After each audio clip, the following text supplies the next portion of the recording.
ग्वालियर से सबसे पहले बड़ी खबर की बात करेंगे। बेटे की राजनीति में आने पर सिंधिया का बयान सामने आया। सिंधिया परिवार से राजनीति में एक ही व्यक्ति रहता है। बेटे आर्यमन की राजनीति में आने की चर्चा को उन्होंने विराम दिया है। आर्यमन के 2023 में राजनीति में आने की जोरों पर थी चर्चा। परिवार का एक सदस्य राजनीति में होना चाहिए, ये सिंधिया की ओर से कहा गया है।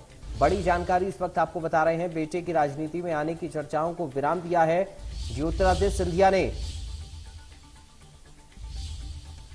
ग्वालियर से बड़ी खबर आपको बता रहे हैं, जहां पर बेटे की राजनीति में आने पर सिंधिया का बयान सामने आया। सिंधिया परिवार से राजनीति में एक ही व्यक्ति रहता है, ये सिंधिया की ओर से कहा गया।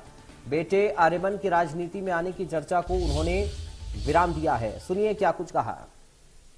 एक तो सदैव मैं इसमें नहीं पढ़ना चाहता कि नेता के परिवार में टिकट जाएगा या नहीं जाएगा। मैं आपने तो सदैव देखा है कि सिंधिया परिवार के अंतर्गत एक परिवार का सदस्य ही राजनीति में रहता है।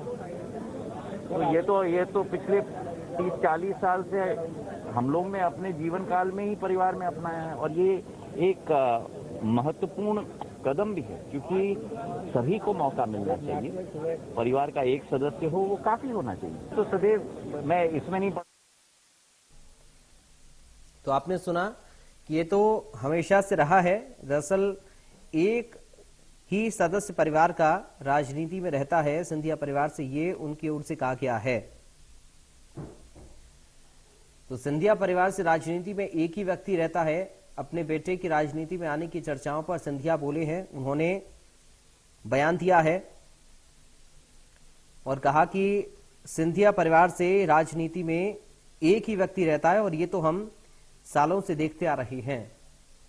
दरअसल आर्यमन के 2023 में राजनीति में आने की चर्चा जोरों पर थी और इन चर्चाओं को लेकर अब ज्योतिरादित्य सिंधिया का बयान सामने आया।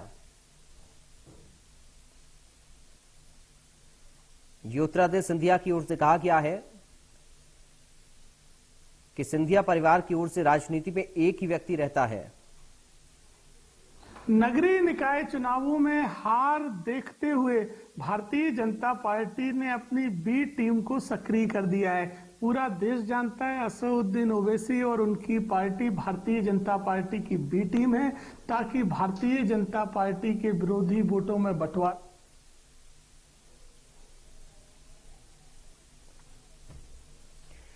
कांग्रेस प्रवक्ता के मिश्रा इस वक्त हमारे साथ फोन लाइन पर जुड़ गए हैं। के मिश्रा जी, सबसे पहले आपका स्वागत है इंडिया न्यूज में। जी जी, थैंक यू। के मिश्रा जी, ज्योतिरादित्य सिंधिया ने कहा है कि दरअसल ये तो आप देखते आए हैं सालों से कि एक ही व्यक्ति रहता है सिंधिया परिवार से, तो यानी कि जो चर्चाएं थी कि उनके बेटे आ सकते हैं वो उन पर विराम लगा दिया उन्होंने। क्या कहेंगे इस पर? देखिएगा, ज्योतिरादित्य सिंधिया जी को यह निर्णय मजबूरी में लेना पड़ा है। हाँ। चूंकि भारतीय जनता पार्टी में कथित तौर पर एक बयार चल रही है जो परिवारवाद के खिलाफ कही जा रही है, जबकि भारतीय जनता पार्टी में परिवारवाद कांग्रेस से ज्यादा हावी है। वहां पराक्रम को स्थान नहीं है, परिक्रमा को पूजा की जाती है। और ज्योतिरादित्य सिंधिया जी ने यह समझ लिया है कि उनके बेटे के लिए ग्वालियर में दाल नहीं गलने वाली। पहले तो सिंधिया जी ये तय कर लें कि वो पार्लियामेंट लड़ पाएंगे कि नहीं, क्योंकि पूना की जनता ने उनको बहुत सम्मानित कर दिया है। ग्वालियर में भी उनकी हार सुनिश्चित है। उस स्थिति में वो अपने बेटे को क्यों लाकर राजनीति में अपने परिवार को लज्जित करेंगे? और यदि वो कह रहे हैं कि परिवारवाद उसके पक्षधर हैं, वो परिवारवाद के खिलाफ हैं, जो मोदी जी ने कहा उसके पक्षधर हैं, तो वो भी तो आदरणीय राजमाता जी के पोते हैं। वो तो खुद परिवारवाद की उपज है। परिवारवाद के गर्भ से ही तो ज्योतिरादित्य सिंधिया जी का जन्म हुआ है। लेकिन वो ये कह रहे हैं कि सक्रिय तो एक ही नेता रहता है, वो तो हम देख रहे हैं पिछले 30-40 सालों से। देखिएगा, सिंधिया जी का तिलस्म कांग्रेस से जाने के बाद लगभग टूट चुका है। अब वो मिथ्या मटेरियल हो चुके हैं भारतीय राजनीति के।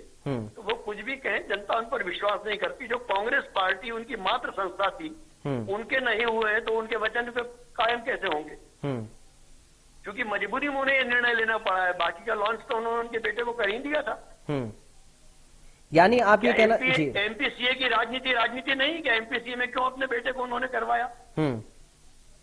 भाई अपना उत्तराधिकारी तो उन्होंने एमपीसीए में रख ही दिया है ना। हाँ। तो के मिश्रा जी, एमपीसीए से के मिश्रा जी, आप क्या इसको मान रहे हैं कि जो आप बता रहे हैं कि उनकी साख खराब हुई है, इस वजह से उन्होंने अपने बेटे को पीछे किया है, या फिर जो या जो परिवारवाद वाली बात बीजेपी के शीर्ष नेतृत्व की ओर से कही गई थी उसको लेकर वो बैकफुट पर आए हैं, आपको ऐसा लग रहा है? देखिएगा, उन्होंने एक तीर से दो निशाने सॉल्व किए हैं। एक तो नरेंद्र मोदी जी के प्रति जो परिवारवाद को लेकर वो डिंडोरा पीट रहे हैं, उसके प्रति उन्होंने अपनी अनिच्छा के साथ आस्था प्रकट कर दी है, नंबर एक। नंबर दूसरा कि उनके लिए कोई राजनीतिक धरातल अब ग्वालियर चंबल संभाग में बचा ही नहीं है, तो जब खुद के लाले पड़ रहे हैं तो बेटे को कहां प्रोजेक्ट करेंगे वो। लेकिन ऐसा आपको क्यों लगता है कि अब सिंधिया की जमीन खिसक चुकी है? नहीं, यदि बहुत बड़े नेता होते तो ग्वालियर में हारते क्यों? जब कांग्रेस के साथ थे तब बड़े नेता होते थे। नहीं होते थे, मैं फिर कह रहा हूँ कि कांग्रेस में ही उनका सम्मान था, कांग्रेस में वो श्रीमंत थे। कांग्रेस में जब वो थे तो उन्हें सम्मान की थालियों में भोजन मिलता था, और वो जेपी नड्डा साहब को बिस्किट के लिए प्लेट उठा के घूम रहे हैं, वीडियो दिखा रहे हैं सब लोग, आप लोग दिखाते हैं। लेकिन फिर ऐसी तरह कांग्रेस में रहने के बाद और भाजपा में उनके लिए क्या स्थान है? लेकिन अगर इतना सम्मान था तो क्यों कांग्रेस से मोहभंग हुआ सिंधिया का? फिर ये भी तो एक सवाल है मिश्रा जी। नहीं, अब वो मैं आपको फोन पर यानी ऑनलाइन नहीं कर सकता हूँ, उसके लिए सिंधिया जी का दिल बता सकता है कि उनके लिए आर्थिक कौन कौन सी मजबूरियां थी। येस बैंक के घोटाले से लेकर कई जमीनों के घोटाले, जिसमें 10,000 करोड़ रुपए के घोटाले तो ग्वालियर में रहकर मैं उजागर करके आया हूँ। तो वो संपत्ति जुटाने के लिए राजनीति करते हैं, वो एक व्यावसायिक नेता हैं, उनका देश से और किसी राजनीतिक दल से और विचारधारा से कोई संबंध नहीं है। चलिए, सिर्फ अपने राज परिवार की संपत्ति बचाने के लिए राजनीति में है। जी, शुक्रिया के मिश्रा जी आपका जुड़ने के लिए इंडिया न्यूज के साथ। तो आप कांग्रेस पार्टी से प्रवक्ता के मिश्रा को सुन रहे थे। उन्होंने कहा कि दरअसल सिंधिया ने अपने बेटे को पीछे रखने का मन सिर्फ इसलिए बनाया है ताकि एक तीर से दो निशाने लगा सकें। परिवारवाद की बात जो बाकी दल कर रहे हैं बीजेपी के लिए, वो नेतृत्व को ये दिखा सके कि साहब वो परिवारवाद को बढ़ावा नहीं देना चाहते हैं। और दूसरा ये उनका ये भी कहना है के मिश्रा का कि दरअसल जनाधार खत्म हो गया सिंधिया का, इसलिए उनको पता है कि आगे उनके बेटे के लिए कोई संभावना नहीं है। मध्य प्रदेश, छत्तीसगढ़ की हर खबर सीधे आपके मोबाइल फोन पर। अभी सब्सक्राइब करें हमारा चैनल और पाएं पल पल की खबर।